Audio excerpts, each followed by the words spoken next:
One day, when John and I had been out on some business of our master's, and we were returning gently on a long straight road, at some distance we saw a boy trying to leap a pony over a gate.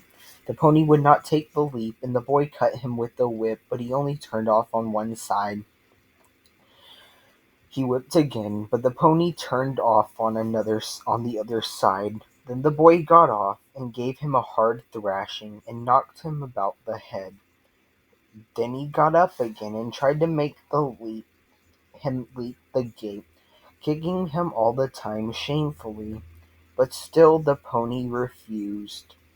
When we were nearly at the spot, the pony put down his head and threw up his heels, and sent the boy neatly over into the broad quickset hedge, and with the rein dangling from his head, he set off home at a full gallop. John laughed out quite loud. "Served him right," he said. "Oh, oh, oh," cried the boy, as he struggled about the thorns. "I say, come and help me out. Thank ye. I think you are quite in the right place, and maybe a little scratching will teach you not to leap a pony over a gate that is too high for him." And so with that John rode off. "It may be," said he to himself, "that young fellow is a liar as well as a cruel one. We'll just go home by Farmer Bushby's, Beauty, and then if anybody wants to know, you and I can tell 'em, you see." So we turned off to the right, and soon came up to the stackyard.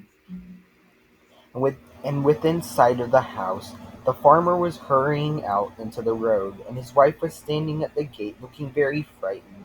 "Have you seen my boy?" said Mr. Bushby as we came up. "He went out an hour ago on my black pony, and the creature's just come back without a rider." "I should think, sir, he had better be without a rider, unless he can be ridden properly."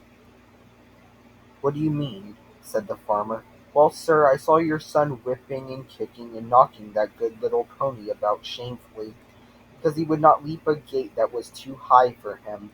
The pony behaved well, sir, and showed no vice, but at last he just threw up his heels, and tipped the young gentleman into the thorn hedge. He wanted me to help him out, but I hope you will excuse me, sir. I did not feel inclined to do so. There's no bones broken, sir. He'll only get a few scratches. I love horses, and it riles me to see them badly used. It is a bad plan to aggravate an animal till he uses his heels. The first time is not always the last." During this time the mother began to cry, "Oh, my poor Bill! I must go and meet him. He must be hurt." "You had better go into the house, wife," said the farmer. "Bill wants a lesson about this, and I must see that he gets it.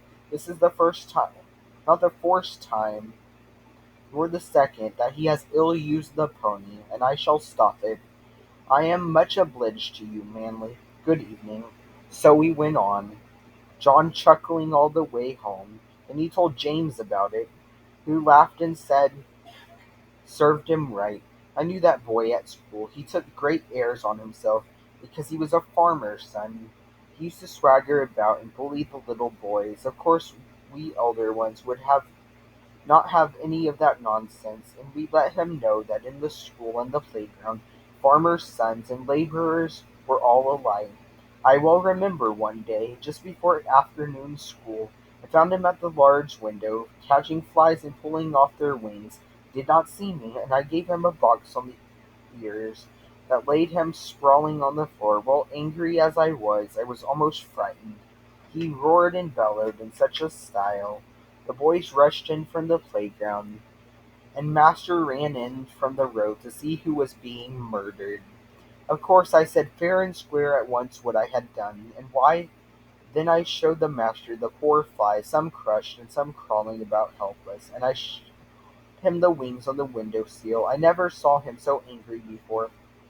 But as B- B- but as Bill was still howling and whining, like the coward that he was, he did not give him any more punishment of that kind, but set him up on the stool for the rest of the afternoon, and said that he should not go out to play for that week. Then he talked to all the boys very seriously about cruelty, and said how hard-hearted and cowardly it was to hurt the weak and the helpless. But what stuck in my mind was this: he said that cruelty was the devil's own trademark, and if we saw anyone who took pleasure in cruelty, we might know who he belonged to, for the devil was a murderer from the beginning, and a tormentor to the end. On the other hand, where we saw people who loved their neighbors and were kind to man and beast, we might know that was God's mark, for God is love. Your master never taught you a truer thing, said John.